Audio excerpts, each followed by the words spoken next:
Boa noite, gente. Aproveitando aí as palavras do professor Adão, que felicidade, né? Estarmos juntos aí com o Dom nesse novo concurso.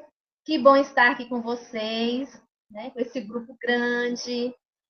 Como Adão, né, já me apresentou, não sei se tem algumas pessoas aqui que já estiveram conosco em outros momentos.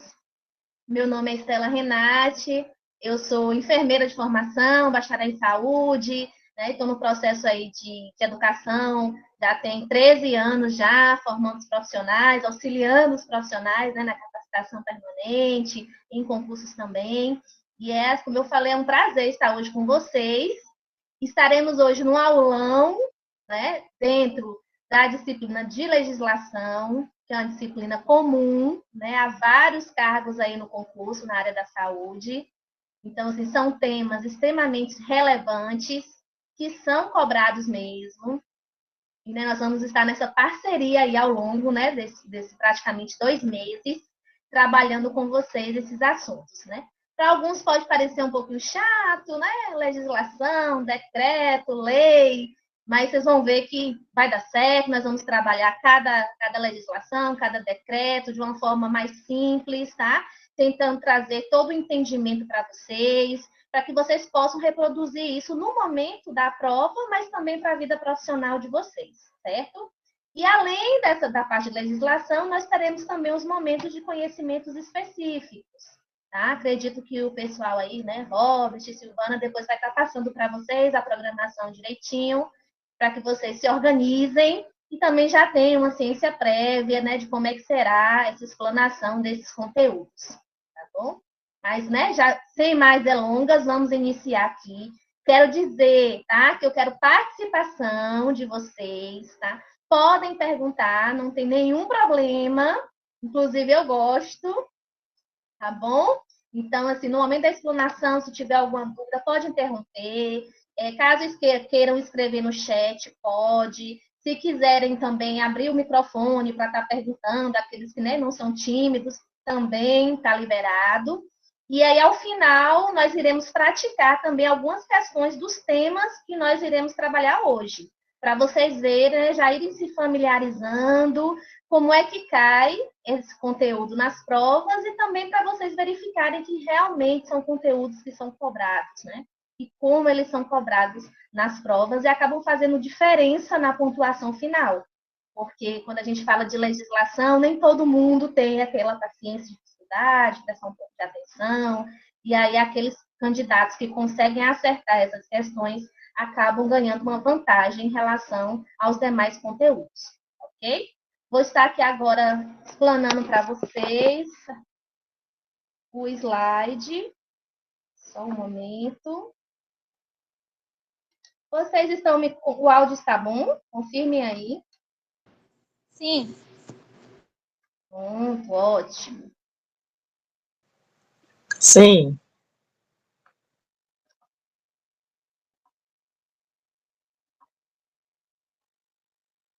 Tá ótimo para mim.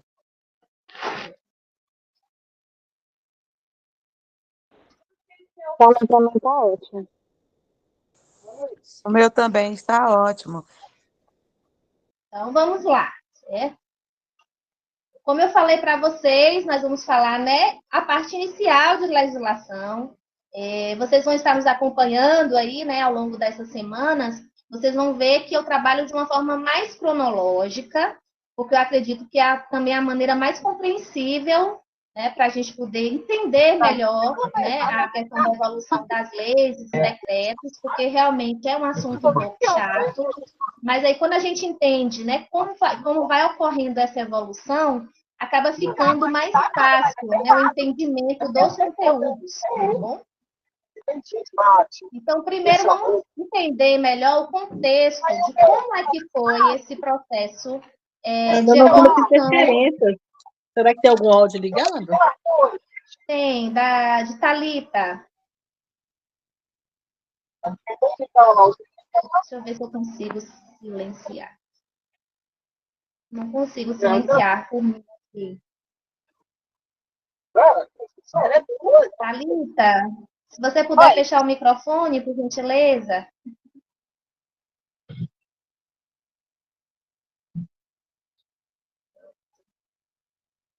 Vamos ver se resultou.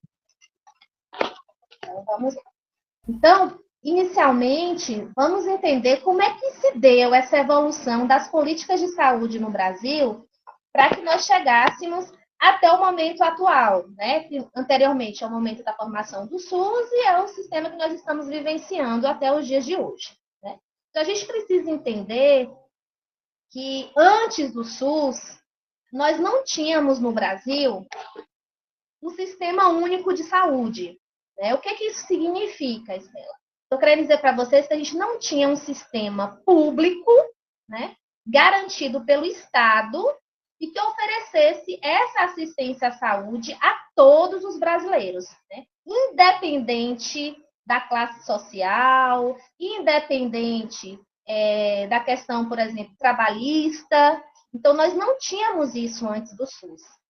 Então, o que nós tínhamos no país eram ações isoladas, tá? De organizações, sejam organizações da sociedade ou organizações de empresas, que ofereciam a um determinado grupo a assistência à saúde.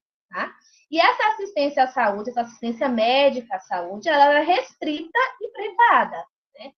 E quem não tinha esse acesso, como é que ficava? Nós tínhamos, na época, né, organizações filantrópicas, principalmente ligadas à Igreja Católica, que prestava esse atendimento, e também algumas ações isoladas do Estado, principalmente relacionada, né, teve um momento de campanhas de vacinação, né, de ações isoladas na sociedade, mas que não garantiu essa amplitude de assistência médica para a população.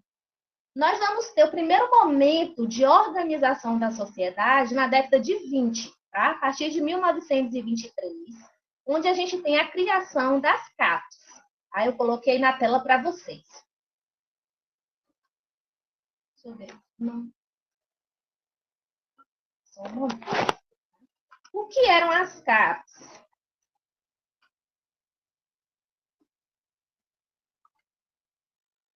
Então, foi agora para vocês. As CAPs eram as caixas de aposentadoria e pensão, que eram organizações de profissionais, tá? De alguns setores da sociedade. Michela está dizendo que não está conseguindo ver o slide. E agora?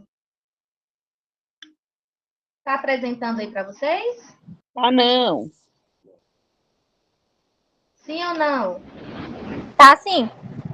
Para mim não tá vendo, não tô vendo, conseguindo ver. Não, saiu. Para mim aqui também está aparecendo na tela. Tá aparecendo. Agora, E agora? normalmente. Para mim tá aparecendo também, normalmente. Então, aqui nós temos no início, estão vendo as CAPs, que são as caixas de aposentadoria e pensão, que surgiram aí em termos de 1923, né, na década de 20, certo? E aí, o que eram essas caixas? Eram grupos formados por trabalhadores, nós tínhamos, né, o grupo de trabalhadores, por exemplo, relacionados à mineração, o grupo de trabalhadores relacionados à atividade náutica. Então, eram grupos de trabalhadores específicos, onde essas empresas, que eram empresas privadas, elas se organizavam e começaram a recolher desses trabalhadores um valor que era depositado nessas caixas de aposentadoria e pensão, certo? Qual era o objetivo dessas caixas de aposentadoria e pensão? Era que quando o trabalhador, né, ele, em algum momento, ele necessitasse, seja, por exemplo, uma questão de adoecimento, ou a própria aposentadoria, porque a gente não tinha, né, o INSS ainda nessa época. Então, quando ele precisasse se aposentar, ou até por uma situação de saúde, ele pudesse retirar esse valor e conseguir ter essa assistência garantida, né? Então, assim, o restante da população não tinha acesso, tá, a essas caixas. E também não eram todas as empresas que tinham isso. Não era obrigatório todas as empresas terem essas caixas de aposentadoria e pensão. Então, nós tínhamos uma pequena parcela ali da população que era trabalhadora tendo acesso a esse recurso, ok?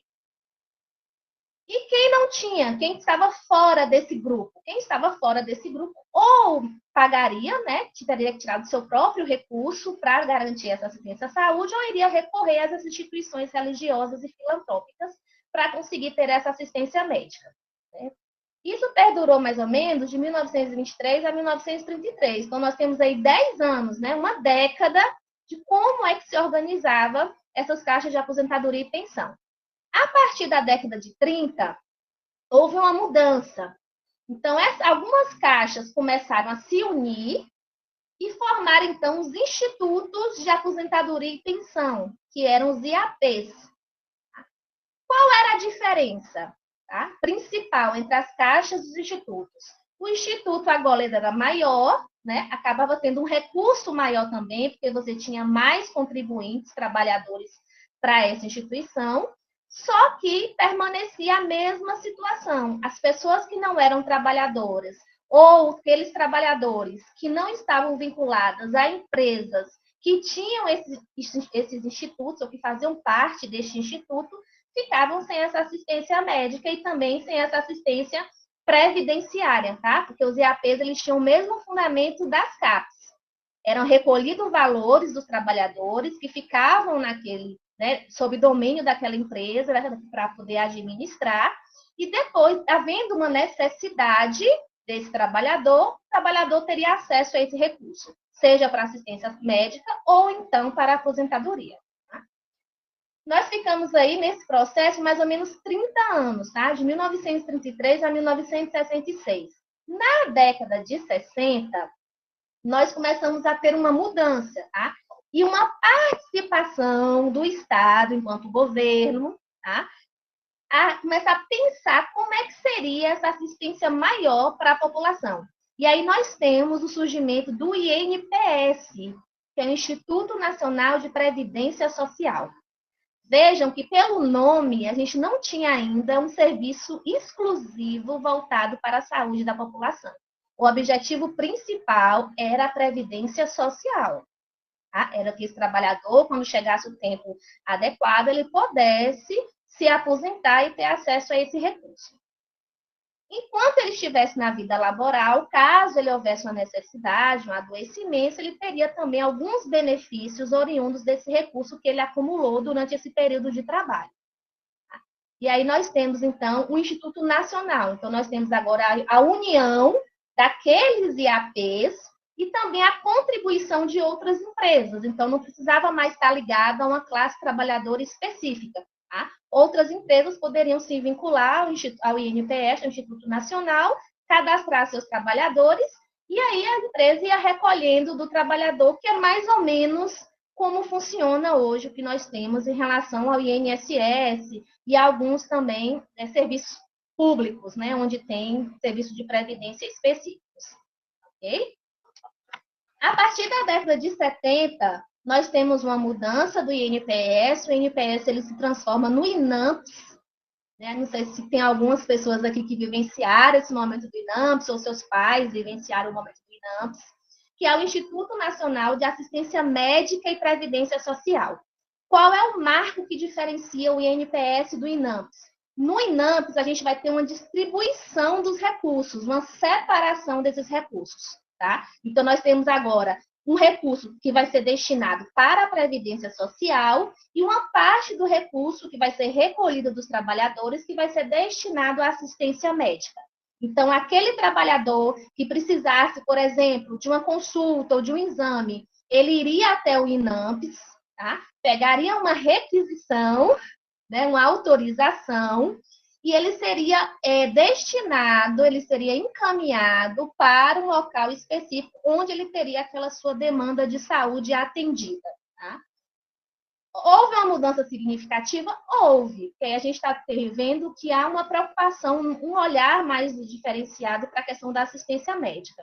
Só que qual é o problema? O problema é que ainda aquelas pessoas que não estavam com vínculo empregatício, eles ficavam sem assistência médica garantida. Porque só teria assistência médica garantida quem contribuísse. E quem é que contribuía? O trabalhador.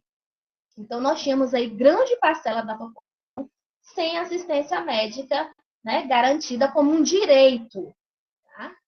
Claro, temos desenvolvimento tecnológico nesse momento. Quando a gente for falar uma aula sobre modelos de atenção em saúde, a gente vai ver que nesse momento no Brasil há a construção de grandes hospitais, tá? Temos também um direcionamento de empresas privadas que vão acabar também entrando um pouquinho na administração de hospitais públicos. Nós temos também uma mudança, né, no pensamento em relação ao que seria saúde, mas o que é importante que vocês frisem é que nós estamos aqui, ó, na década de 70, vamos até mais ou menos 1900, né, na década de 90, sem uma garantia de acesso à assistência médica para toda a população brasileira. Tá? O Estado, ele contribuía, tá? Mas como eu falei com vocês, eram situações pontuais. Tá? A gente não tinha uma assistência médica mais ampla para a população. E o que vai mudar? Né? Qual é o momento aí, a chave, certo? Que nós temos? É quando, né, a partir aí da década de, né, pós-ditadura militar, nós temos o golpe da ditadura em 64, temos o momento, né, da ditadura no nosso país, e iniciamos o momento da redemocratização, mas aí mais ou menos na década de 80. Nesse momento, a população, junto com outras reivindicações, começam também a garantir, né, a pedir que o Estado garantisse à população essa assistência à saúde gratuita, né, entre aspas, né, que seria puxada de impostos, que a gente vai ver mais para frente. Mas que o Estado ele garantisse a todos os brasileiros essa assistência, e não mais a quem apenas contribuísse, a quem tivesse apenas com um vínculo empregatício. Tá? Então, isso começa a ser um movimento dentro da população, um movimento tão grande que nós temos até um nome, que é um marco, né, para o surgimento posteriormente do Sistema Único de Saúde, que é a reforma sanitária. Tá? Então, nós temos esse momento de reforma sanitária no Brasil, onde nós temos movimentos sociais que vão surgindo. Esses movimentos eles são compostos por trabalhadores da área de saúde, também por pessoas envolvidas com a questão da política no nosso país. Como eu falei, nós estávamos vivendo um momento de redemocratização. Temos a própria população comum mesmo exigindo, né, um direito à saúde e exigindo também que esse direito ele fosse garantido, ele fosse assegurado dentro da Constituição Federal. Certo? E aí nós temos, então, em 86, a 8ª Conferência Nacional de Saúde, que é um momento onde todas essas reivindicações elas são colocadas em pauta pela população e onde começa-se a discutir um novo modelo, então, de saúde. Né? Uma saúde pública, uma saúde que fosse gratuita, uma saúde que atendesse realmente a todos os brasileiros. Né? E aí, quando chega em 1988, nós temos a Constituição Federal, né? Nossa nova Constituição Federal. E aí, como, né, uma vitória desses movimentos sociais, uma vitória da reforma sanitária, nós temos a inclusão de um artigo, né, de uma parte dentro dessa Constituição Federal relacionada à saúde, que é composta pelos artigos 196 a 200, onde ele vai tratar dessa relação, desse novo modelo de saúde, que posteriormente a gente vai chamar de Sistema Único de Saúde, que é o SUS. Tá? Então, nós temos isso agora garantido em lei na Constituição Federal em 1988. E aí, quando chega em 1990, onde nós temos aí, né, um governo democrático, com novas eleições, né, o presidente eleito, né, por eleições democráticas no Brasil, e aí nós temos, então, a criação do SUS através de 2 leis, que são as leis orgânicas da saúde, que eu vou estar falando para vocês. Né? Por que é importante a gente falar de todo esse processo, né? Para a gente poder entender depois, quando a gente for falando mais especificamente, né, das leis que fundamentam o SUS, a gente entender de onde é que veio, né? Quais são as bases, quais são esses fundamentos, por que foi tão importante, né, estar descrito dessa forma. Né? Então, a gente precisa entender todo esse contexto de luta e o que a população brasileira passou para garantir a existência de um sistema público e gratuito no nosso país. Até aqui, tudo bem? Coloquem os legais, se tiver, para que eu possa continuar. Então, vamos lá. E aí nós temos, eu coloquei aqui para vocês nesse slide, os marcos. Então, quais são os marcos, né, da saúde pública no nosso país? Então, nós temos aqui no primeiro quadrinho, tá? A reforma sanitária, eu abreviei RS para vocês. Então, a reforma sanitária, ela se inicia mais ou menos ali, né? Nos primeiros anos da década de 1970. E nós temos aí, em 86, como eu falei, a 8ª Conferência Nacional de Saúde. Por que eu estou reforçando isso, gente? Porque vocês têm que gravar, tá? Se tem uma conferência que foi importante, que mudou, né, as concepções de saúde do nosso país, é a 8ª Conferência Nacional de Saúde. Nós temos conferência até hoje, nós vamos falar nas próximas aulas, né? Isso, mas vocês têm que gravar. 8ª Conferência Nacional de Saúde, porque isso é informação que cai na questão, tá? Nas questões de concurso. Okay? E aí nós temos, né, oriundo desse movimento da reforma sanitária, nós temos em 88 a Constituição Federal, que eu falei para vocês, tá? Em 1990, então nós temos a criação do SUS. 70 tá? E 81, 42. E aí, quem são, né, se vocês virem em algum momento, alguma questão perguntando, quais são as leis orgânicas do SUS? Ou seja, as leis que fundamentam, né, a criação do Sistema Único de Saúde, são as leis 8.080 e 8.142. Tá? Nós teremos momentos também específicos de uma aula, onde eu vou detalhar para vocês, tá, os pontos mais importantes dessas duas leis. Tá? Mas, de início, vocês já vão gravando essa informação aí. As leis orgânicas da saúde são as leis 8.080, que é a primeira, e a 8.142. Tá?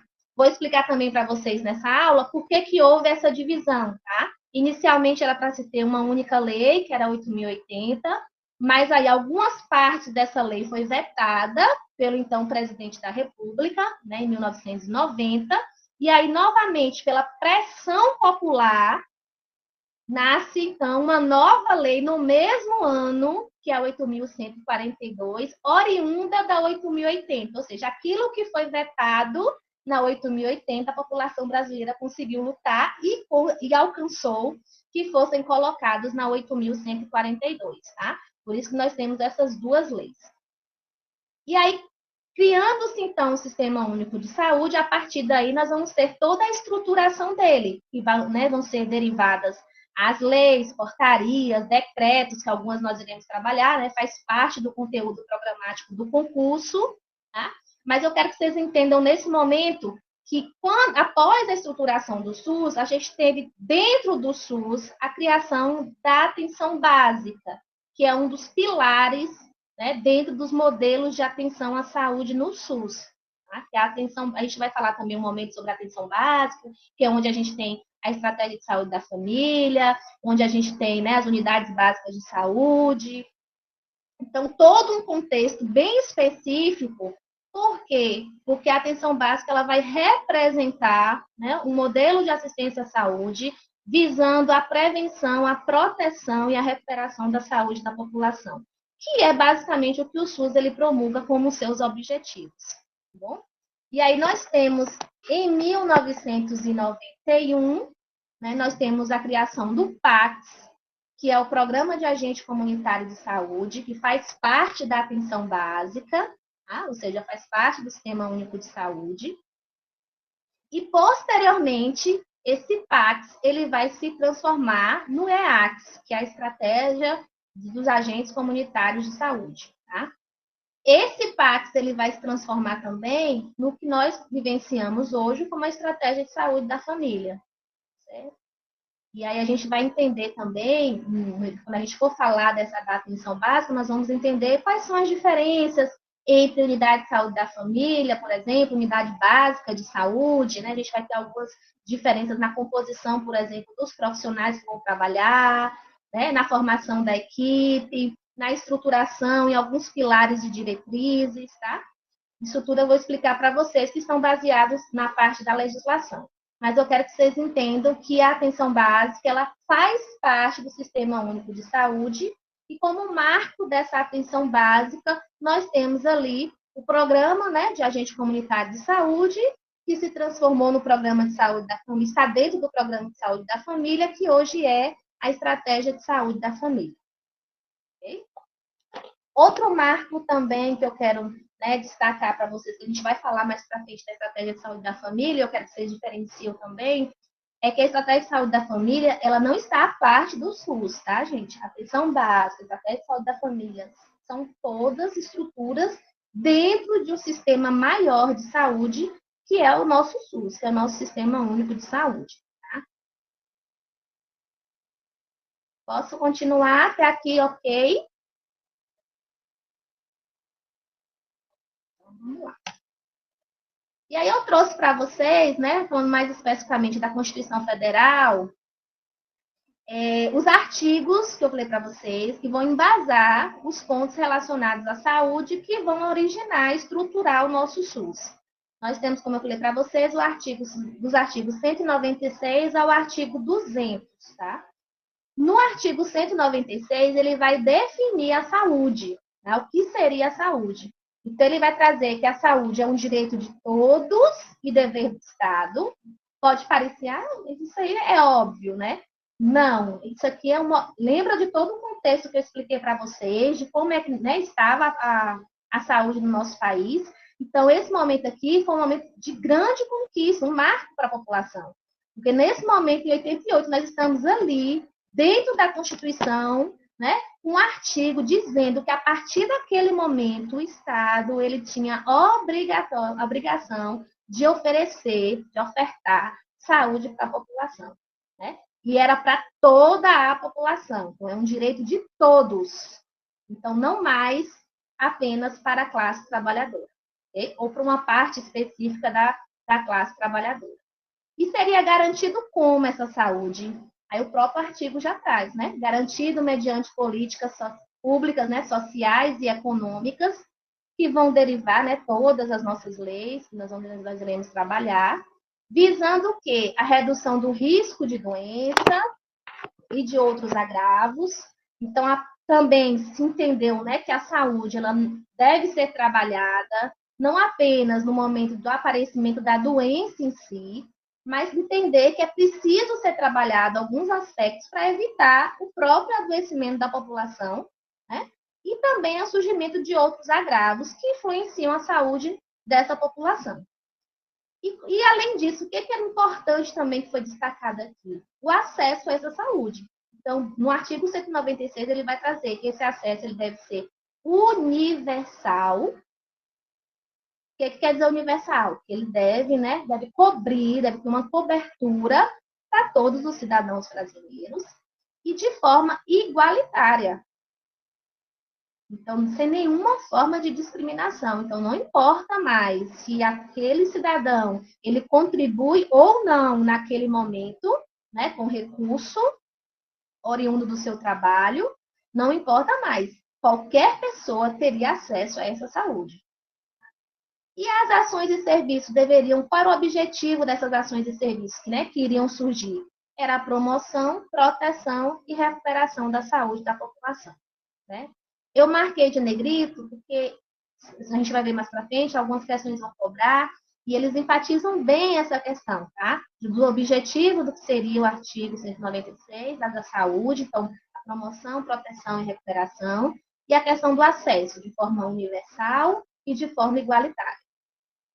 No artigo 197, ele vai trazer o quê? O papel do poder público dentro dessa nova concepção de saúde do nosso país. Então, o poder público enquanto instituição, e aí nós veremos que nós temos a divisão, né, desse poder público em 3 esferas. Quem são essas esferas? A União, os estados e os municípios. Então, nós temos 3 esferas governamentais que constituem esse poder público. E aí, qual é a função desse poder público dentro desse novo sistema de saúde, né? É responsável pela regulamentação, né, desse sistema, pela fiscalização e pelo seu controle. Tá? No artigo 198, ele vai trazer alguns pontos importantes que vão nortear o surgimento das diretrizes do SUS. Eu vou falar para vocês daqui a pouquinho, tá? E aí o artigo 198 vai trazer os aspectos importantes que devem fundamentar o caminho desse novo sistema de saúde. que é a descentralização, ou seja, né, as ações e serviços que serão oriundos desse novo sistema de saúde, eles não devem estar centralizados em apenas um local, apenas um estado, eles devem ser distribuídos para todas as regiões do nosso país. O atendimento ele deve ser integral, então já está pensando, né, em como é que é a forma desse atendimento. Então ele tem que garantir, né, ao acesso a toda a população, contemplando todo o aspecto desse indivíduo, certo? Então, por exemplo, o aspecto mental desse indivíduo, o aspecto social, né, o aspecto físico. E outro ponto importante que já vai estar na Constituição e que nós veremos lá também como diretriz do SUS, que ele vem reforçar a questão da participação da comunidade. Então, na nossa Constituição está lá garantido a participação da comunidade na construção, tá? E também, né, no acompanhamento aí das ações que posteriormente seriam desenvolvidas e criadas dentro do Sistema Único de Saúde. E que até hoje funciona dessa maneira, né? Porque o nosso Sistema Único de Saúde, ele está em constante evolução. Tá? O artigo 199, tá? A gente tem alguns parágrafos lá, eu coloquei aqui também de forma mais resumida, tá? Contemplando o que é mais cobrado. Mas o artigo 199, ele vai falar um pouco sobre a questão da participação da iniciativa privada no SUS, tá? Embora o SUS, a partir deste momento, seja um sistema, né, de saúde público, custeado majoritariamente por recursos públicos, tá? E de controle também do poder público, ele vai garantir que haja também uma participação do setor privado nesse novo sistema de saúde que seria criado a partir de 1990, tá? Mas ele vai definir exatamente como deveria ser e deve ser essa participação desse setor privado nas ações e serviços do SUS. Então, o artigo 199 ele vai dizer que essa participação ela deve ser de forma complementar, gravem essa palavra, tá? A participação é complementar, ou seja, a prioridade é sempre das ações e serviços garantidos por instituições públicas, mediante o quê? Quando há essa participação ela vai ser vinculada através de contratos ou convênios, tá? Isso, né, já regulamentando a forma como seria feito esse processo de participação e dando preferência às entidades que fossem filantrópicas e sem fins lucrativos. Quer dizer que, por exemplo, uma instituição privada de saúde, uma grande rede, né, um hospital, uma clínica, que não seja filantrópica ou que não seja sem fins lucrativos, elas não podem participar do SUS? Não, elas podem, tá? Mas a prioridade, a preferência é sempre de participação dessas entidades filantrópicas e sem fins lucrativos, tá? Isso é o que está regido na Constituição, que é a nossa lei maior, né? Todas as outras leis que regem a nossa sociedade estão baseadas na nossa Constituição Federal. Então, vejam como esses pontos eles são importantes, não só para a questão da saúde, né, especificamente no nosso país, mas a própria estruturação da nossa sociedade. E no o artigo 200, ele vai trazer, né, alguns inícios, né, de algumas competências que seriam do Sistema Único de Saúde. Eu não listei elas aqui para vocês, porque elas vão estar de forma mais abrangente na Lei 8.142. Então, como nós teremos um momento para falar dessa lei, aí eu revisito vocês, né, nesse momento da aula. Tá? Eu vou dizer, olha, essa competência aqui está na 8.142, mas ela já estava lá na Constituição, né? Então, nós vamos ter na 8.142 essas competências e outras mais, tá? Mas aí nós teremos um momento para não abargar vocês aí de tanta informação neste momento, tá? Quero que vocês gravem aqui esses pontos principais, porque vocês vão ver que irão se repetir em alguns momentos. Mas, essa lei falou isso. Mas veio de onde esse ponto? Estava lá na Constituição, veio bem antes. Então, por isso que é importante que vocês gravem esses pontos principais. Okay? Até aqui, ok, da Constituição? Fazem legal. Se eu não me engano, eu acho que quem baixou o edital ou está acompanhando o edital direitinho, se eu não me engano, é o primeiro ou é o segundo assunto do conteúdo programático, tá? De legislação está lá, falando sobre a Constituição Federal. Então, se vocês gravarem esses pontos que eu falei aqui, ó, não vai ter erro caso caia uma questão sobre isso. E aí vocês já ticam lá, né? Como assunto estudado. -1. E aí eu trouxe para vocês também um resumo aqui também, tá? Os principais, do que se trata, né? As duas leis orgânicas que eu falei para vocês, a 8.080 e 8.142, tá? Coloquei um quadro comparativo, tá? Entre as duas leis, colocando os pontos principais de diferenças entre elas, tá? Então, na lei 8.080, que é a primeira lei que eu falei para vocês, ela vai dispor sobre as condições para a promoção, proteção e recuperação da saúde. Olha como está se repetindo. Onde é que eu vi promoção, proteção e recuperação? Lá no artigo 196, ó. Então, a Lei 8.080, ela vem, né, ratificando o que já estava presente na Constituição Federal 2 anos antes, né? Porque a Constituição é de 88, nós estamos falando aqui, a 8.080, ela é promulgada em 1990. Ela vai regular as ações e serviços de saúde. Então, quando a gente for estudar, vocês vão ver que ela vai trazer para vocês como é que deve ser distribuído as ações e serviços de saúde, quais são essas ações, quais são esses serviços dentro do SUS, como é que ele vai se estruturar. Então, ele vai definir isso muito bem. Tá? E, além disso, ela vai instituir o próprio Sistema Único de Saúde enquanto SUS, que é o que a gente conhece hoje. Né? Porque até então, quando a gente falava do Sistema Único de Saúde, a gente estava falando de um sistema público, que vinha, né, ainda num formato mais utópico, né? O que seria esse sistema? E aí, quando a gente tem a promulgação da Lei 8.080, a gente tem ali o surgimento, né, palpável ali, do Sistema Único de Saúde, que era o sistema público do nosso país.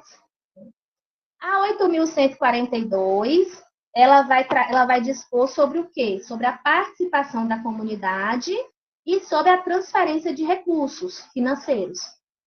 Tá? Isso são 2 pontos principais que vão ser trabalhados. E aí ela vai dizer, né, vai estar retratando quais seriam os mecanismos de participação e controle social. E aqui eu adianto para vocês que a gente vai ter 2 mecanismos principais de participação da comunidade dentro do SUS, que são as conferências de saúde e os conselhos de saúde. E aí nós iremos detalhar também direitinho qual a diferença de um e outro, como é que é composto, tá? Mas já gravem essa informação aí. Então, a 8.142, ela traz os mecanismos de participação da comunidade no SUS. E quais são esses mecanismos? Conferências de saúde e conselhos de saúde. E, além disso, como eu falei, ela vai trazer como é que vai ser essa transferência de recursos, porque o SUS ele precisa ser financiado, né? Para eu desenvolver as ações e serviços que vão tratar 8.080, eu preciso ter dinheiro. Então, assim, de onde vai vir esse dinheiro? Como é que vai ser essa contribuição? Né? Porque não vai ser uma contribuição apenas da União. A gente tem envolvido, lembra? A União, os estados e os municípios. Então, como é que vai ser a contrapartida de cada um? Além do estado, dos recursos da União, dos estados e municípios, a gente vai ter também a participação dos recursos da Previdência Social. Não sei se vocês sabem, mas né, que hoje não é mais INAMPS, né? É o nosso INSS, que especificamente ele trata da questão da Previdência Social. Então, os recursos, né, os contribuintes dão ali, uma parte daqueles recursos, eles são realocados para o financiamento do SUS. Tá? Então, nós iremos trabalhar isso também direitinho. E 8.142, ele vai dizer como é que será essa distribuição. Tá? E, além disso, ela vai instituir essas instâncias, né, de participação, ou seja, essas conferências, e principalmente os conselhos de saúde. Ela vai distribuir isso nas 3 esferas, na União, nos estados e nos municípios. É o que é ok? Dê um legal, um joinha aí para eu poder passar. Se tiver dúvidas, não sejam tímidos. Podem falar, como eu falei no início, podem se manifestar aqui, ligar. Viu? Tá ótima a sua explicação, muito clara.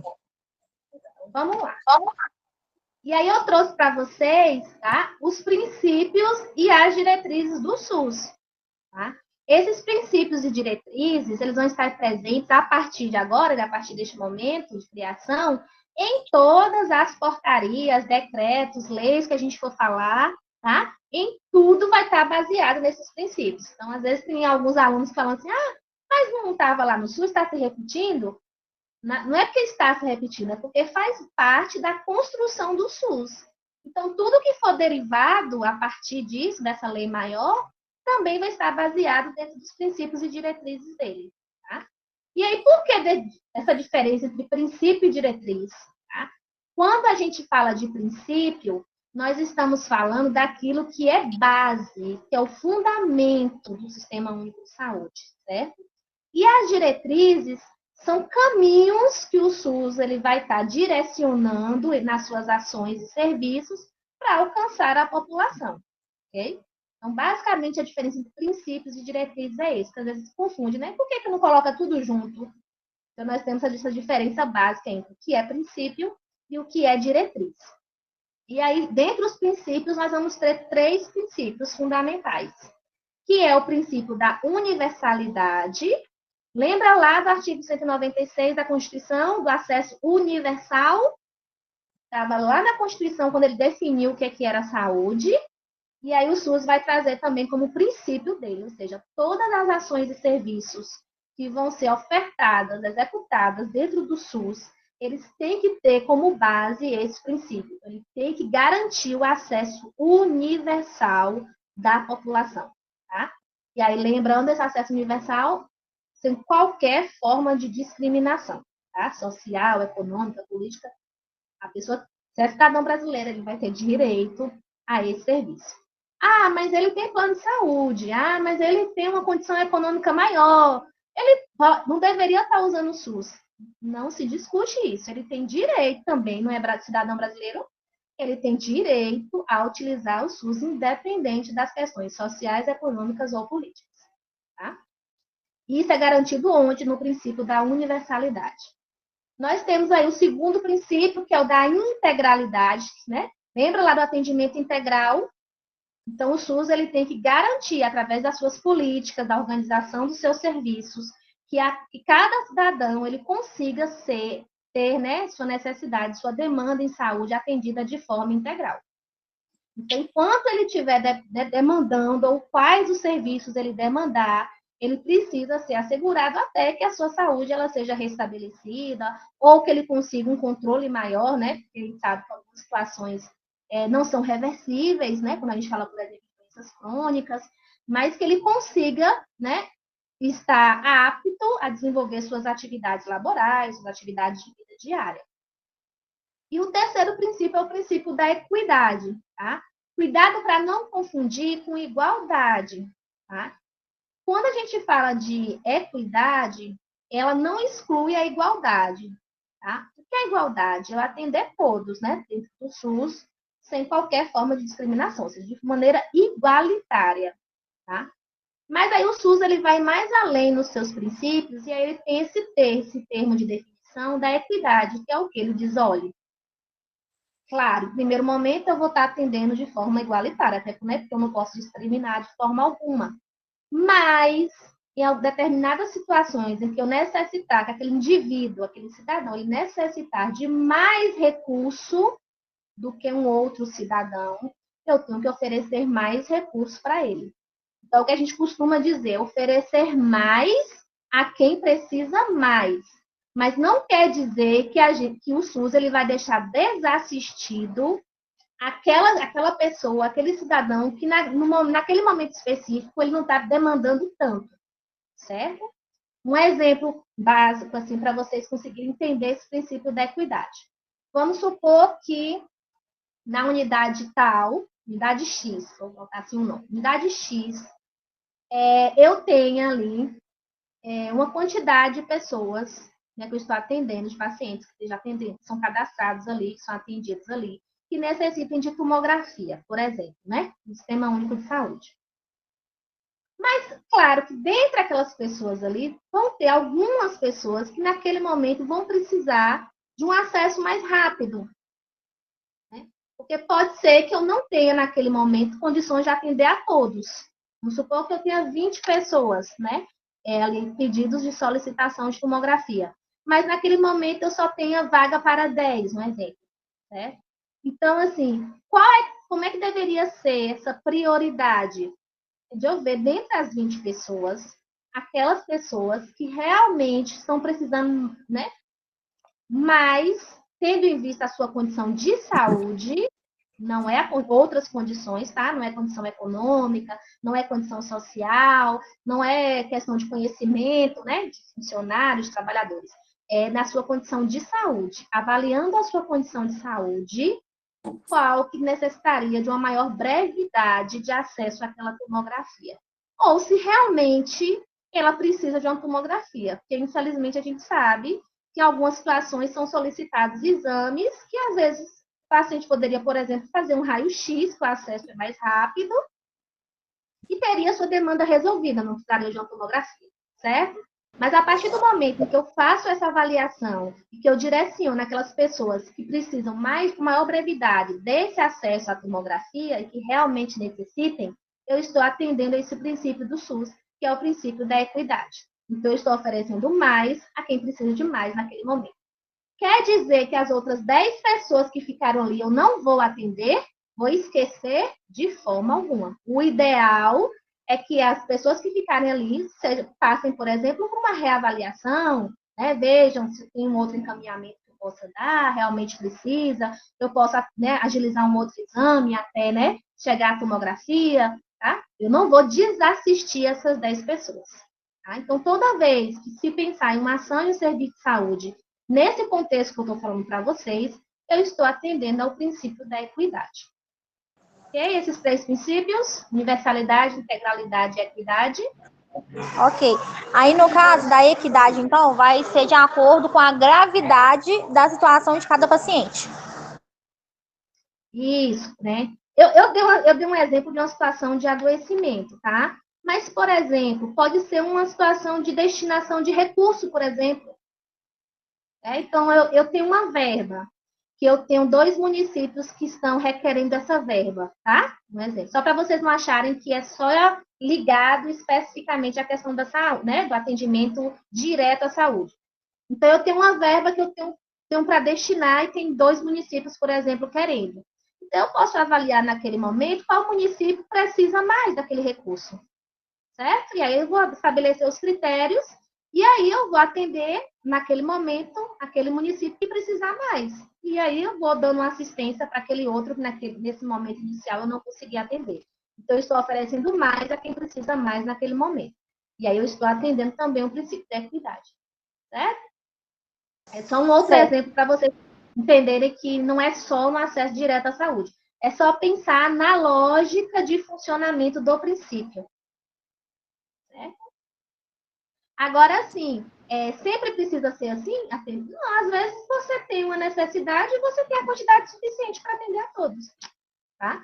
É na situação em que você precise, talvez, priorizar. E aí você deve priorizar se baseando nesse princípio para que você não seja, né, injusto de alguma maneira com gestões ou com os próprios pacientes. E aí nós temos as diretrizes, né? Quais são as diretrizes? Que são esses caminhos, né, que eu falei para vocês. Então, nós temos a diretriz da regionalização, né? A gente vai ver também, principalmente quando a gente falar da atenção básica, estratégia de saúde da família, a gente vai ver essa diretriz lá presente. Então, o que é a regionalização? É o quê? Os recursos do SUS, as ações e serviços do SUS, elas devem ser distribuídas, né, considerando as características de cada região. Porque, pensem, o Brasil, ele é um país, né, de grande extensão territorial. O nosso país, ele é grande em território. E também, por ser grande em território, nós vamos ter situações diferentes. Né? Situações econômicas diferentes, culturais diferentes, situações sociais. Então, às vezes, a realidade, por exemplo, do Amazonas, não vai ser igual à realidade na Bahia ou em Minas. Né? Alguns pontos podem ser semelhantes ou até iguais, mas nós vamos ter também situações bem diferenciadas. Né? Às vezes, essa diferença acontece dentro da própria região, por exemplo, dentro de Minas ou dentro da Bahia. Né? Tem municípios que vão apresentar características diferentes. Então, considerando essa diretriz, ela vai dizer o quê? Que o SUS ele deve considerar essas questões quando ele for distribuir as suas ações e serviços, inclusive recurso financeiro, né? Porque se a gente igualitar todo mundo, você pode não estar tendo uma assistência à saúde efetiva, promovendo assistência à saúde efetiva, porque talvez você considere que todos têm a mesma realidade e alguns que têm realidades específicas fiquem desassistidos. Tá? Então, esse é o princípio da regionalização. Dentro do princípio da hierarquização, gente, que é outra diretriz, aliás, outra diretriz que é a hierarquização, ele vai estabelecer, que eu falei para vocês, do poder, da organização do poder público nas 3 esferas. Então, ele vai dizer o que é competência da União, né, pensando na estrutura maior do nosso país, do poder público maior. Depois vem o Estado, né, os estados, e depois os municípios. E aí vai seguir essa ordem de hierarquia na distribuição de algumas ações e serviços, na distribuição de políticas, por exemplo, na distribuição financeira de recurso, né? Porque, por exemplo, a União vai ter um recurso muito maior do que alguns estados, e os estados em relação aos municípios. Então, deve-se considerar, quando pensar na estrutura organizacional do SUS, deve-se considerar essa hierarquia das 3 esferas. Tá? A diretriz da territorialização é a diretriz que ela vai definir territórios, como o próprio nome já diz, territórios de ações específicas do SUS. E essa territorialização ela vai estar muito presente na atenção básica, né? Então, nós vamos ter serviços de saúde que vão ser destinados a atender uma população específica, uma população que mora, que reside naquele território, naquela área que vai ser delimitada. E aí a gente vai ter também uma organização, né, de ações, de serviços específicas para esses territórios. Até porque os territórios eles vão ter também características diferentes. Tá? Essa territorialização ela pode ser feita dentro até das próprias cidades. E aí o SUS ele vai estabelecer diferentes mecanismos de territorialização. Por exemplo, a distribuição em regiões sanitárias, em distritos sanitários. Isso vai depender da dimensão territorial de cada município. Pensando aqui, por exemplo, na Bahia, dando exemplo para vocês, em Vitória da Conquista, na maior parte dos municípios, nós não temos distritos sanitários, né? O município ele não é dividido. Mas a capital Salvador, pela extensão territorial, ela é dividida. Então, o próprio município é dividido em pequenas partes, vamos assim dizer, que são os distritos sanitários que vão se organizar ali. A gente vai ter uma estrutura própria de organização, de ações, de serviços, de população, distribuídas ali dentro daquele mesmo estado. Então, uma forma também de distribuição e de atender também essa diretriz da territorialização. Fica mais fácil o serviço de saúde estar mais próximo da população e conseguir atender às demandas específicas daquela população. Tá? A diretriz da resolutividade, o que é isso? É garantir que, ao final, né, aquele cidadão que ele está sendo atendido ali no Sistema Único de Saúde, que ele consiga ter sua demanda específica, né, atendida realmente, e a resolutividade ao final. Né, então, que ele consiga alcançar o seu objetivo. Que seja a recuperação da sua saúde, que seja a manutenção da qualidade de vida, né, mas que ele consiga ali ter, né, suas condições de saúde restabelecidas dentro do contexto de adoecimento que ele tem. Tá? E para ser assegurada essa resolutividade, o SUS ele vai construir as redes de atenção em saúde para dar esse suporte à população, que são as RAS. Tá? Aí nós temos uma portaria específica de construção da RAS, e a gente vai falar também sobre ela, tá? E aí nós temos, por exemplo, uma rede de apoio a questões relacionadas à saúde mental, uma rede de apoio dentro do SUS para aqueles pacientes que são portadores de doenças crônicas. Nós temos uma rede de atenção de urgência e emergência, que vai estruturar os serviços que oferecem urgência e emergência para a população, como as UPAs, né? O SAMUS. Então, são redes que vão dar esse suporte com o objetivo final de que aquele cidadão ele consiga ter todas as suas demandas atendidas e, assim, alcance essa diretriz da resolutividade. Temos a diretriz da participação da comunidade, que eu já expliquei para vocês lá na Constituição Federal, então ela vem sendo reforçada novamente aqui. E também temos, por fim, a diretriz da longitudinalidade do cuidado, que é o quê? Assegurar que haja comunicação, que haja continuidade do cuidado a esse cidadão, a esse paciente, dentro de toda a rede de saúde. Então, um exemplo aqui para vocês entendam. Vamos supor que seja um paciente que mora em um município e ele é atendido em uma equipe de saúde, por uma equipe de saúde da família. E aí ele tem, por exemplo, um infarto agudo do miocárdio, e ele precisa ser direcionado, precisa da assistência de uma UTI, por exemplo, cardiológica no hospital. Então, esse paciente, ele saiu do nível de atenção, que é o nível de atenção primária, né, onde ele seria atendido por essa equipe, e ele precisa agora de um atendimento que está presente em um outro nível de atenção do sistema, que é a rede hospitalar. Então, o que é que tem que ser assegurado a esse paciente? Que ele consiga ser atendido lá, neste momento, né, que ele está necessitando nessa rede hospitalar, e resolvendo essa necessidade dele, ele deve retornar para o acompanhamento da saúde dele dentro da atenção básica que vai ser feita por essa equipe de saúde da família. Então, quando eu garanto que esse paciente ele consegue ter, né, essa continuidade do cuidado sem se perder, eu estou garantindo a longitudinalidade do cuidado. Certo? Então, isso eu estou dando um exemplo, mas isso é aplicável a vários outros contextos, a várias outras situações. Só para que vocês entendam essa diretriz. Tá? Então, é garantir essa continuidade ao longo dos serviços que são, né, garantidos no SUS, sem perder esse acompanhamento desse paciente. Né? Aí vocês podem me dizer, Estela, mas infelizmente aqui onde eu moro não acontece isso. Eu já vi, né, já vi que não acontece.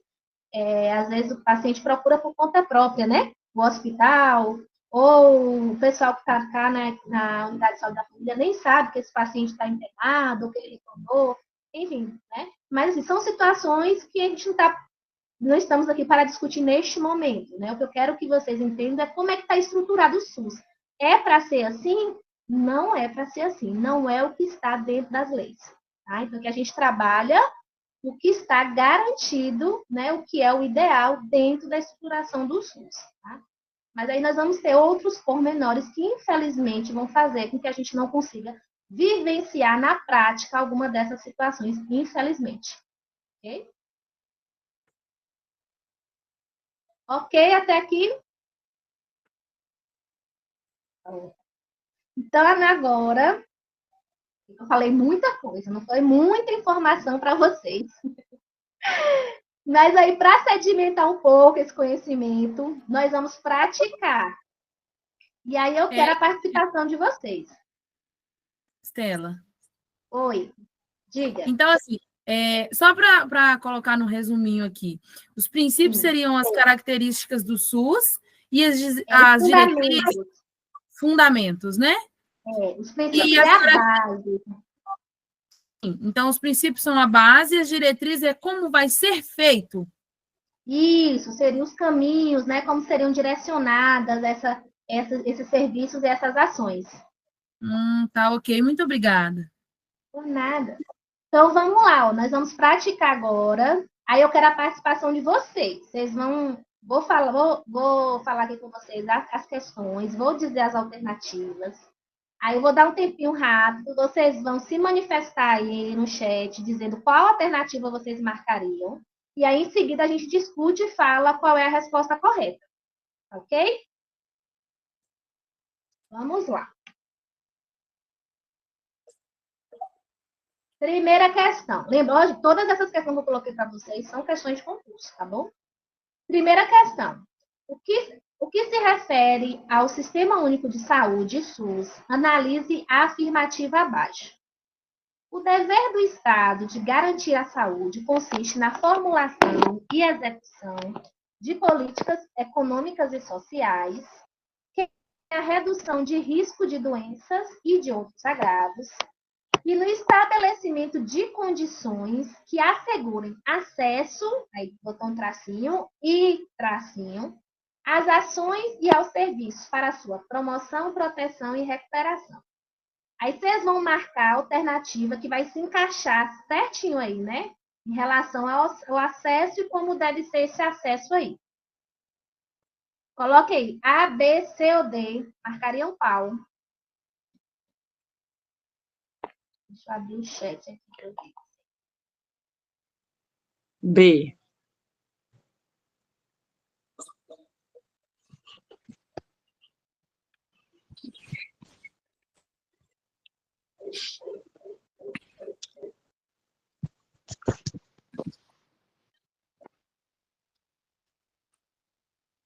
Nossa, uma cor. Estão me ouvindo? Sim. Sim. Pronto, é porque caiu aqui a conexão rapidinho. Pronto, marquem aí. Letra B. Pronto. Vamos lá. Dá um tempinho mais para o pessoal marcar. Ó, se errar, não tem problema nenhum, viu? O momento de errar é agora, a gente conserta. Não errar no momento da prova.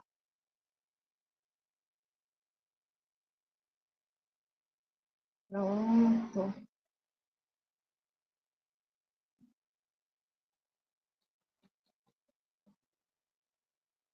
Olha, resposta certa. Vocês aí, letra. Vamos ver? Letra B. Letra B, muito bem. Tá onde, na verdade, eles reformularam um pouquinho, não está exatamente como está na lei lá, mas isso aí está presente aonde que eu falei com vocês? Quem lembra?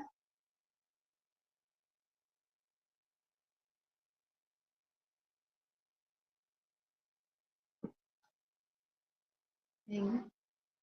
Ninguém quer arriscar? Esse aí é o artigo 196 da Constituição Federal, viu? Ele só mudou assim, a forma, né? Não colocou exatamente o artigo, mas deixou os pontos principais que eu coloquei lá de negrito para vocês. Viu? O acesso universal e igualitário. Então, isso aí para você já ir se familiarizando. Então, assim, tá vendo como cai? Não caiu exatamente igual, poderia cair, tem questão que cai exatamente igual. Ele reformulou um pouco, mas deixou o princípio fundamental. Então, esse aí é o artigo 196. Próximo, vamos lá. As ações e serviços públicos privados, contratados ou conveniados que integram o Sistema Único de Saúde são desenvolvidos de acordo com as diretrizes previstas no artigo 198 da Constituição Federal. Aí ele vai dizer: o conjunto articulado e contínuo das ações e serviços preventivos e curativos, individuais e coletivos, exigidos para cada caso, em todos os níveis de complexidade do sistema, é o princípio da. Ou seja, ele também deu uma modificada, mas ele quer que vocês digam o que ele está falando aqui. Ele tá caracterizando qual princípio do SUS. Quando ele traz essa questão do conjunto articulado, contínuo, né? Das ações e serviços de saúde, considerando tudo, né? Os aspectos individuais, coletivos, preventivos e curativos. Lembra aí qual princípio? Letra A, B, C ou D?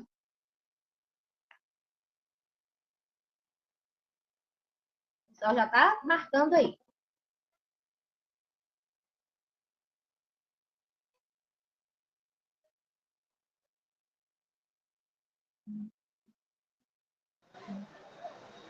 Vou colocar. Resposta D, vamos ver. Uns colocaram C, uns acham que é B, D. Essa ficou, né, respostas Eu bem acho que é diferentes. C. Acha que é C. Vou colocar, vamos lá. Resposta certa. Letra D, integralidade. Olha o que você vai dizer. Estela, Vou explicar cada um. integralidade, porque vai integrar todo o conjunto? Isso. Ele vai dizer, olha, que ele vai se tratar do conjunto articulado e contínuo das ações e serviços, né? Deixa bem Dentro do confuso, né? Aí a gente, esse é um tipo de questão, esse é um tipo de questão que vocês vão ter que parar um pouquinho. Mas tá Tô conseguindo vendo? entender sua resposta. A resposta está dentro da pergunta. Peraí, eu não tô nem A resposta está dentro da pergunta, porque aqui fala, integram o Sistema Único de Saúde. Se a gente não lê e não prestar bem atenção, a gente toma ferro. Isso mesmo. Esse é um tipo de questão, gente, que assim, vocês vão ter que parar um pouquinho, prestar muita atenção quando vocês estiverem lendo, porque como a colega Simone falou, realmente, a resposta vai estar dentro do enunciado, tá? E aí vocês precisam ler com atenção, ou para vocês pegarem a dica aí dentro da questão, ou do enunciado, ou mesmo para vocês não se confundirem e marcarem uma outra resposta que seja parecida. Então, tem que prestar bastante atenção nisso, porque pode se tornar uma pegadinha. Deixa eu ver que alguém escreveu aqui na mensagem uma dúvida. Deixa eu ver. O que foi?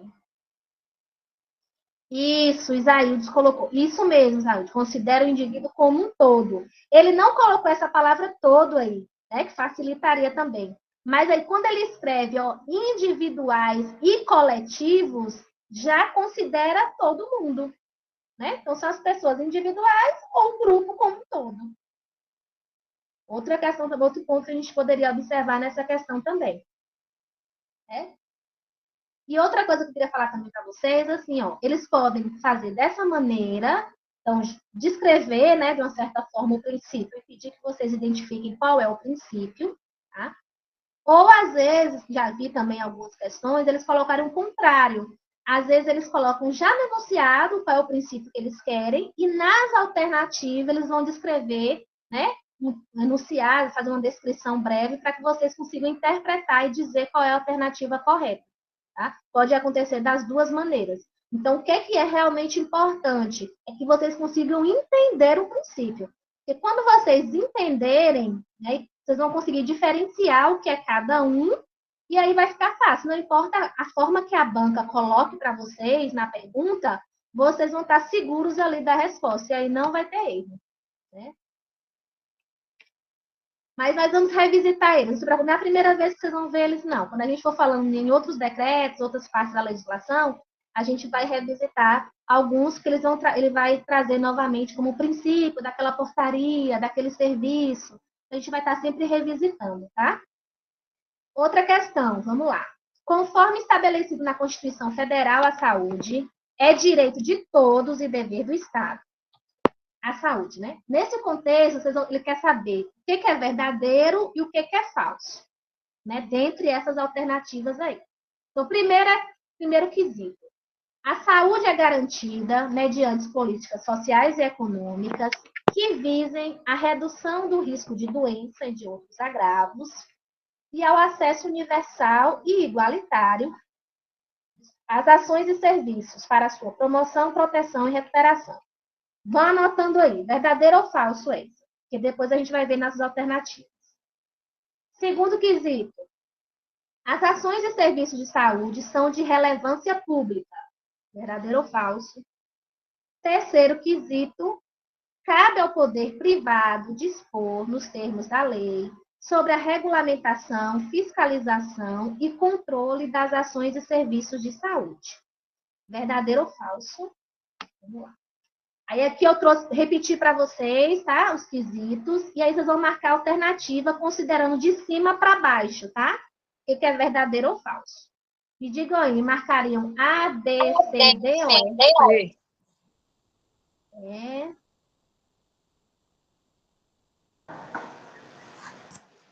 Letra E. Alguns acham que é C.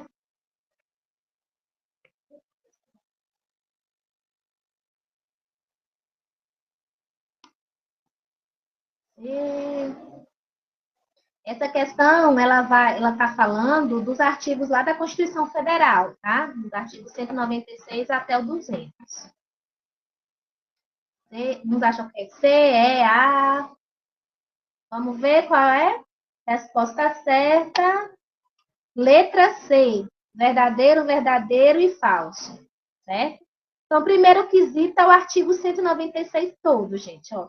Ele vai descrever exatamente como está na Constituição, né, que eu li para vocês. Né? A saúde é garantida mediante políticas sociais e econômicas, claro, do acesso universal e igualitário. Tá? Na letra B, ele faz uma interpretação, né, do que está nos artigos e traz que as ações e serviços de saúde são de relevância pública, nós estamos falando do sistema público de saúde, então, com certeza, é verdadeiro. No quesito 3, ele traz uma parte, né, lá do artigo, só que ele vai mudar uma palavra, e é essa palavra que vai tornar a questão falsa. Porque ele vai trazer que a questão da regulamentação, fiscalização e controle é de responsabilidade do poder privado. É do privado? Não. Não, é do poder público. Isso. Lembra que foi a conquista da sociedade, da nossa sociedade, foi o quê? A garantia de um serviço público, né? Da garantia da saúde pública, aliás, pelo poder público. Então, gente, não é, não. O poder privado participa, mas naqueles 3 quesitos que a gente trabalhou, lá no artigo 199, participa de forma complementar, participa através de convênios ou contratos e com preferência às instituições filantrópicas e sem fins lucrativos. É dessa forma que o poder privado, então é bem restrita a forma como ele pode participar, tá? O restante é tudo de responsabilidade do poder público. Okay? Próxima questão, também verdadeiro ou falso, tá? Vamos lá? Ele traz, a saúde é um dos vários direitos fundamentais positivados pela Constituição Federal, inserindo-se dentro do título 8º da Ordem Social, o qual possui como objetivo o bem-estar e a justiça social. E aí ele vai trazer os quesitos. Primeiro quesito. A saúde é direito de todos e dever do Estado, garantido mediante políticas sociais e econômicas, que visem a redução do risco de doença e de outros agravos, e ao acesso universal e igualitário às ações e serviços, para a sua promoção, proteção e recuperação. Verdadeiro ou falso? Marquem aí. Segundo quesito. Conforme a Constituição Federal, são diretrizes do Sistema Único de Saúde, centralização com direção única, política federal, atendimento integral com prioridade para as atividades preventivas. Com licença, Simone, o seu áudio está aberto e está nos atrapalhando. E a participação da comunidade. Isso é o que está no quesito 2. Verdadeiro ou falso, sinalizem aí. E no quesito 3, o Sistema Único de Saúde será financiado com recursos do orçamento da Seguridade Social, da União, dos Estados, do Distrito Federal e dos municípios, além de outras fontes. Quesito 4. Além de outras atribuições, compete ao Sistema Único de Saúde ordenar a formação de recursos humanos na área de saúde.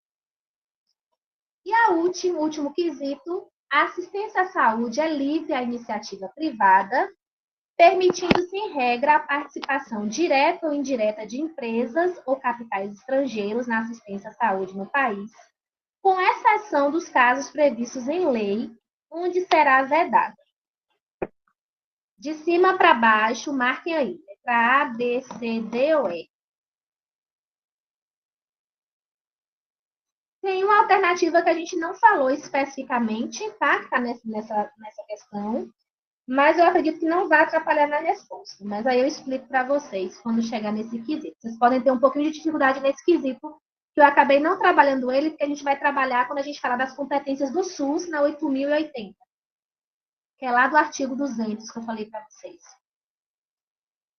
Então, se não souberem responder, não se preocupem nesse quesito.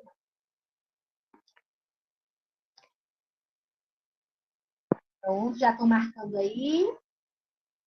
B, vamos achar que é B, E.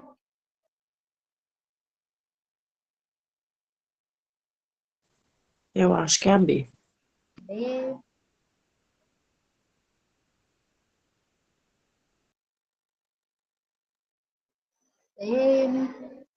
Vamos ver? Resposta certa. Letra E. Vamos lá? Vou voltar para a gente ver por que está errado, né? As alternativas. Vou voltar só aqui para vocês poderem acompanhar. Então, o primeiro quesito, gente, que é verdadeiro, ele está trazendo exatamente, descrevendo o artigo 196 da Constituição Federal. Está vendo como se as questões realmente caem, esse conteúdo que a gente trabalhou hoje? Então, e não tirou, não mudou nada, colocou exatamente como estava. Então, a resposta certa é verdadeira. No segundo, ele traz também pontos que são verdadeiros, que estão presentes lá na Constituição, só que ele vai mudar uma palavra. E é essa palavra que vai tornar a alternativa falsa. Tá assim, ó. Conforme a Constituição Federal, né, são diretrizes do Sistema Único. E são as 3 diretrizes que estão no artigo, no 198. Mas ele vai dizer, olha, centralização com direção única pela esfera federal de governo. A diretriz que está lá é centralização ou descentralização? Entendem? Descentralização. Descentralização. Tá vendo como uma coisinha anulou, tornou, né, a alternativa errada? É descentralização. Porque se a gente centralizar, lembra que eu falei para vocês de como o Brasil ele é extenso em território, como a gente tem diferenças, né, sociais, econômicas, culturais entre os estados, entre os municípios, né, entre as regiões brasileiras.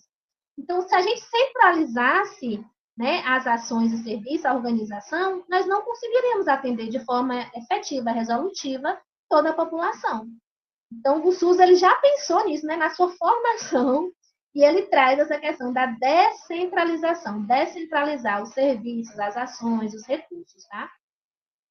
E aí, na Constituição, no artigo, ele vai trazer essa questão específica, que ele vai dizer com direção única pela esfera federal de governo. Isso é verdadeiro porque quando eu falei para vocês lá do princípio, esse é o princípio da hierarquização, tá? Na Constituição, ele não fala do princípio da hierarquização, ele fala da descentralização e coloca essa observação, direção única. Mas ele não nomeia isso como hierarquização. Né? Aí, mais na frente, na PNAB, que é onde vai tratar das diretrizes e princípios que eu coloquei para vocês, é que ele vai dar nome a isso, que é, né, que é a diretriz da hierarquização. Tá? Mas é o que eu falei para vocês, é atender a questão da demanda, da União para o Estado, do Estado para o município. Então, eu estou obedecendo uma hierarquia vindo de onde? Da União, né, do poder federal. Ok? Ele traz também a questão do atendimento integral, que é a integralidade, é verdadeiro, né, como uma diretriz, e a diretriz da participação da comunidade, que é o que está lá também no artigo. Tá? Então, lembre que nós temos esses 3 diretrizes na Constituição. Depois a gente vai ter acrescentado mais, que são os outros que eu trabalhei com vocês. Mas na Constituição, ele vai trazer 3 diretrizes: descentralização, integralidade e participação da comunidade. Né? Então, essa aí é verdadeira, né? Ou é falso, perdão, porque não é centralização, é descentralização. Ok? Aí a gente vai ter o terceiro quesito, que é verdadeiro, que ele vai falar da questão dos recursos do SUS, tá? E aí eu falei para vocês, os recursos eles vêm da Previdência Social, que é a mesma coisa de Seguridade Social, tá? Ele não escreveu aí Previdência, mas Previdência e Seguridade quer dizer a mesma coisa. Então, o recurso vem da parte da Previdência Social, vai vir dos estados, né? Vai vir também do Distrito Federal, porque a gente tem essa divisão, né? Nosso país é de estados, e o Distrito Federal, que tem Brasília, os municípios, e também pode vir de outras fontes, tá? Como, por exemplo, do poder privado, obedecendo aqueles princípios de participação que eu falei para vocês, tá? Que também vai trazer no artigo. O próximo quesito, ele vai falar a questão da formação dos recursos humanos e saúde, é verdadeiro, tá? Entre as competências do SUS que nós iremos trabalhar, uma delas é a responsabilidade também pela formação dos profissionais que irão atuar no SUS, nos cursos técnicos, por isso que nos cursos técnicos, nas faculdades, né, são trabalhadas as questões relacionadas ao Sistema Único de Saúde. E também, posteriormente, a educação permanente dos trabalhadores que já estão atuando. Então, o SUS ele dá capacitação contínua aos seus profissionais. Então, é competência do SUS, já está desde a Constituição falando dessa responsabilidade na formação dos profissionais que irão atuar dentro do Sistema Único de Saúde. Então, por isso que isso é verdadeiro. Né? E o último quesito, ele vai ser fácil, porque está dizendo da seguinte maneira. A assistência à saúde é livre à iniciativa privada? É livre? Qual é a forma de participação? Eu falei que tem que gravar a palavrinha. Estão lembrados? Forma complementar. Não é livre, não participa do jeito que quer, da forma que quer, né? Com qualquer instituição, não. É de forma complementar, obedecendo aqueles outros dois princípios. Contrato e convênio, mediante contrato e convênio, dando preferência às instituições filantrópicas e sem fins lucrativos. Tá? Então, é bem restrita a participação, não é livre, não. Tá bom? Então, isso acaba tornando esse quesito aí falso. Ele não colocou complementar. Tem questões que ele vai colocar a palavra complementar. Aí ele não colocou livre. Aí precisaria só vocês, né, terem isso em mente e conseguir interpretar aí o que ele estava falando, tá? Mas o que torna o quesito errado é isso, não é livre, é de forma complementar. Ok? Vamos lá. Estamos quase chegando ao fim. Próximo, vamos lá. No que se refere à participação, essa questão já vai ser direta, ó. No que se refere à participação da iniciativa privada, vocês vão dizer o que é verdadeiro e o que é falso. Agora que eu falei, vai estar quentinho aí na mente de vocês. Primeiro quesito, as instituições privadas podem participar do Sistema Único de Saúde de maneira não complementar. Verdadeiro ou falso? Segundo quesito, a participação das instituições privadas se dará mediante contrato de direito público ou convênio, tendo preferência às entidades filantrópicas e às com fins lucrativos. Verdadeiro ou falso?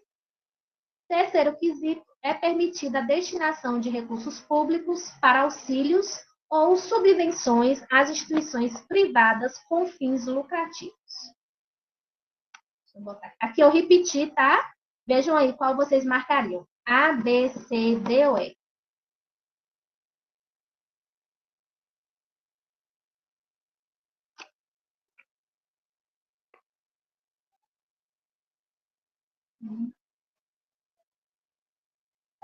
C. D, C. Vamos ver? Resposta certa, letra E. Nossa.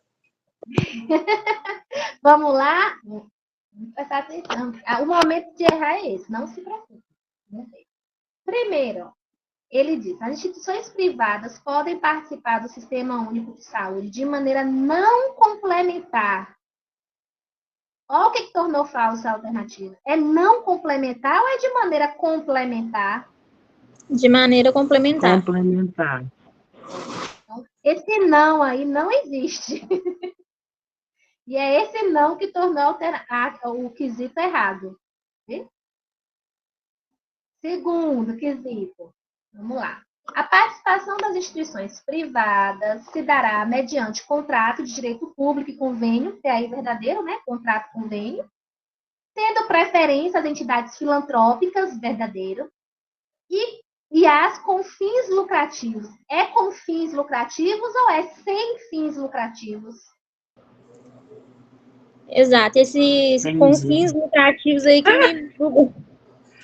É sem fins, não com. É sem fins lucrativos. A preferência que não tem. O que quer dizer sem fins lucrativos? Aquelas que não pensam só no lucro, que o objetivo principal não é o lucro, entendeu? Então, a preferência é pelas entidades sem fins lucrativos. O que tornou falso aí foi o com. Tá vendo como uma coisinha pode fazer que a gente perca a questão? Vamos ficar aí afiados, né, na hora que a gente lê. Então, é sem fins lucrativos, ok? Por isso que é falso. E o último quesito, é permitida a destinação de recursos públicos para auxílios ou subvenções às instituições privadas? Então, por exemplo, quando a instituição privada ela é conveniada ao SUS, o SUS vai repassar para ela. Ela oferece o serviço e o SUS paga para ela. É isso que ele está falando aqui. Então, o SUS ele destina um recurso que é público para aquela instituição privada. Claro que mediante esse contrato ou convênio, certo? Isso é o que acontece. Só que aí, o que é que vai tornar falso quando ele diz assim, ó, as instituições privadas com fins lucrativos, é com ou sem? Sem. Vocês não vão esquecer mais. Então, o que tornou errado aí foi essa palavra com, tá? Não é com, é sem fins lucrativos, ok? Por isso que tornou falso. Você olhando assim rápido, parece que tá tudo certinho, né? Mas aí tem que ter um pouquinho de atenção. Estamos chegando já ao final. Próximo, sobre a reforma sanitária, que a gente trabalhou também. Então, também verdadeiro ou falso. O primeiro quesito, ele diz: o movimento da reforma sanitária nasceu no início da década de 1970. A expressão foi usada para se referir ao conjunto de ideias que se tinha em relação às mudanças e transformações necessárias na área da saúde. Segundo quesito, essas mudanças não abarcavam apenas o sistema, mas todo o setor saúde, em busca da melhoria das condições de vida da população. E o terceiro quesito, este processo teve como marco institucional a 8ª Conferência Nacional de Saúde, realizada em 1986. Qual que vocês marcariam? A, B, C, D ou E?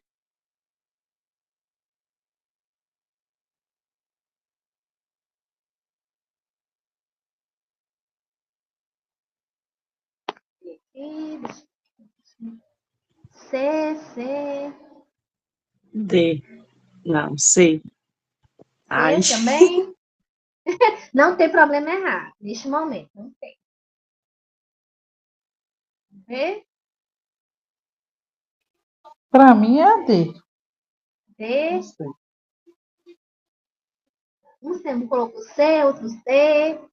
Vamos ver. Resposta certa. Letra B de bola. Vamos ver o que foi que vocês erraram. Olha, tá tudo certo. Então, lembra da reforma sanitária? Nós falamos, né? Inicia na década, né? Em 1970, né? Através do quê? De movimentos, né? De reivindicações da população brasileira. Nós estávamos no período, lembra da redemocratização do nosso país. E a população, ela queria, né, melhoria das condições de vida e, inclusive, do acesso à saúde, né, com a garantia de um sistema público de saúde. Então, o primeiro quesito está todo certinho, tá? No quesito 2, ele vai trazer isso também de uma outra forma, mas dizendo, né, que o que a população reivindicava questões relacionadas à saúde, sim, né, que é daí que a gente vai ter, né, a Constituição e os artigos relacionados à saúde, graças ao movimento sanitária, mas ela não era só a saúde, né? Eles queriam também todo o contexto social, né, de mudança da população, porque o contexto que se vivia na época de repressão, entre outras situações econômicas e sociais que o país vivia, não era uma situação realmente fácil para a população, né? Era um momento muito complicado. E o terceiro, ele vai trazer o que eu falei para vocês, lembra que eu falei, se é para gravar uma conferência, grava a 8ª Conferência Nacional de Saúde. Ela vem oriunda dessas reivindicações da reforma sanitária, e aí começam as discussões de como seria, né, essa saúde pública no Brasil, viu? E ela foi realizada em 1986. Então, a 8ª Conferência Nacional de Saúde, em 1986. Tudo verdadeiro. Aqui é uma outra questão sobre a Constituição Federal, também verdadeiro ou falso, né? Primeiro quesito, ele vai dizer: a saúde é garantida mediante políticas sociais e econômicas que visem a redução do risco de doença e de outros agravos, e o acesso universal e igualitário às ações e serviços para a sua promoção, proteção e recuperação. Verdadeiro ou falso? Segundo quesito, as ações e serviços de saúde são de relevância. São de relevância. Acho que essa repetiu, não foi, gente? Falei com Creio vocês, que né? sim, repetiu. Foi, repetiu, eu nem percebi. Eu tinha falado dessa. Então nós trabalhamos, foi. Então, findamos aqui. Dúvidas?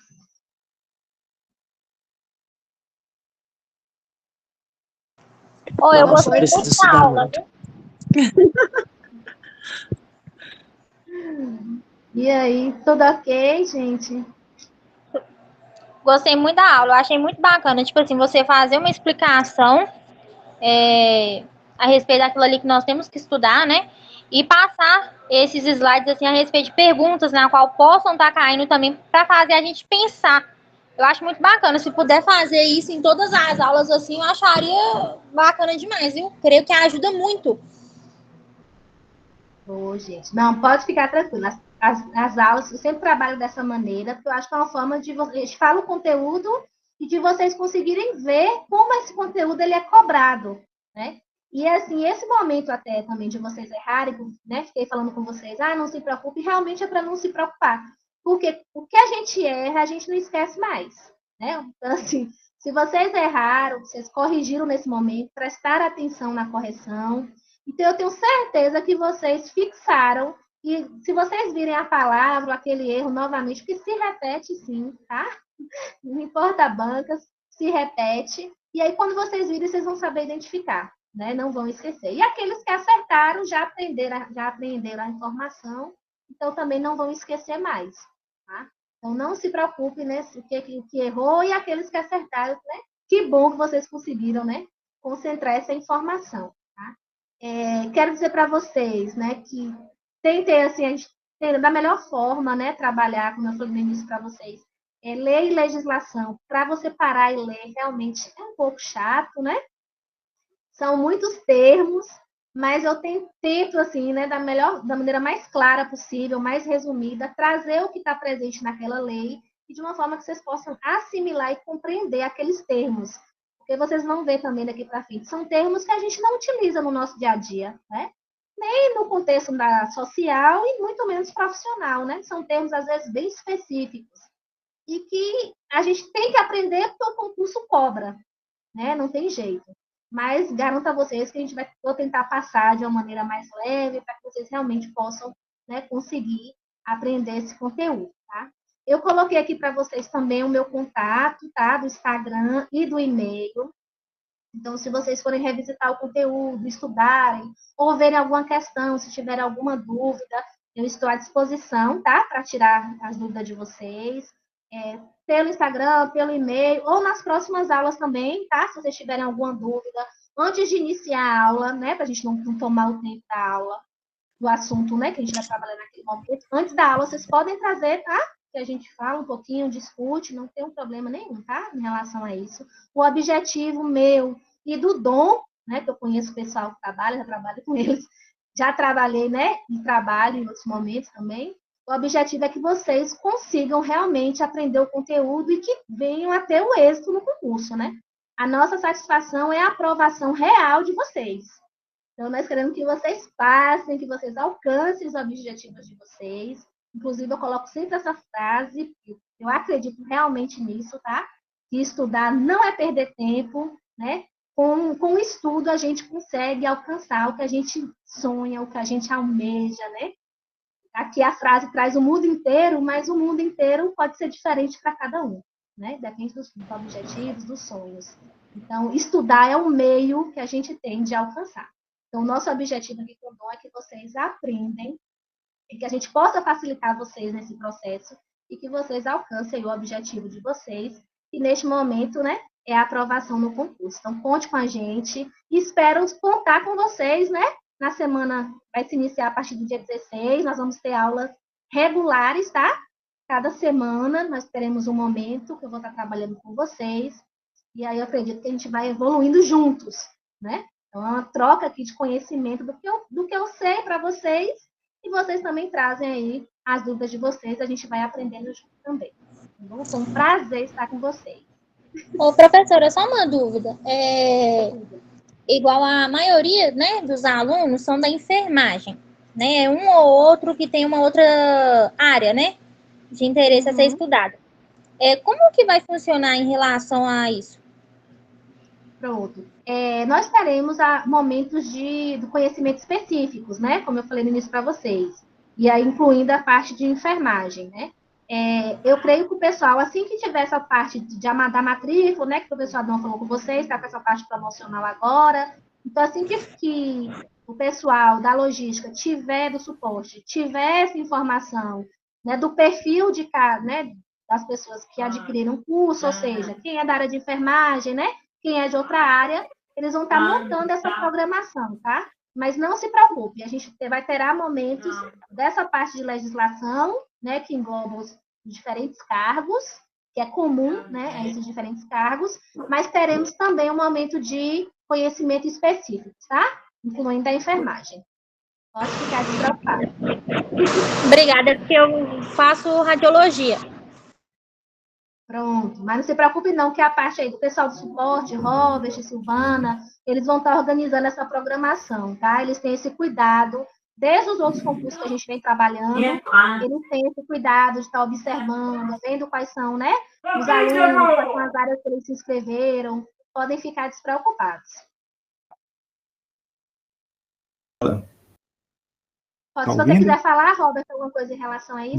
Dá uma licencinha, só para esclarecer para o pessoal, boa noite a todos. A gente, como as aulas iniciaram a partir do dia 16, a gente vai estar colocando lá no grupo de alunos e tal, o cronograma de aulas, como que será, como que vai ficar organizado dentro da plataforma, a disciplina que for de enfermagem, a disciplina de radiologia, entendeu? Então, radiologia, no caso, vai ter um outro professor que vai dar um aulão específico para esse cargo, tá bom? Fica tranquilo que nos próximos dias a gente vai organizando direitinho com vocês lá, a gente vai pedir a opinião de vocês podem sempre comunicar, se tá difícil alguma coisa, é só falar para a gente que a gente tenta sempre melhorar aí para vocês, ok? Ok, muito obrigada, viu? Tranquilo, vamos para cima. Nada. Alguém com mais alguma dúvida? Lucina botou por nada.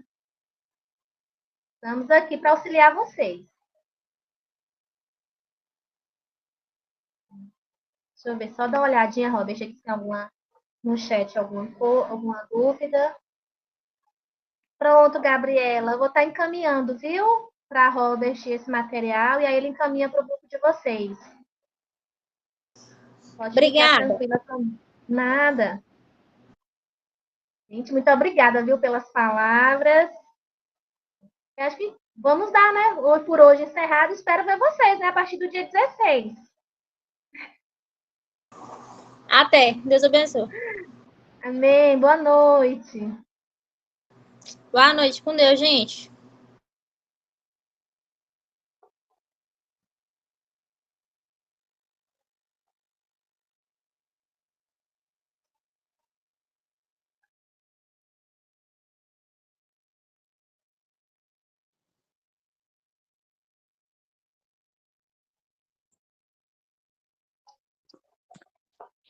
Eu estou preocupada com a questão da matrícula, porque eu fiz a matrícula, estou com o número, e está lá como pendente, e eu não consigo reverter esse quadro para mim poder ver se eu fui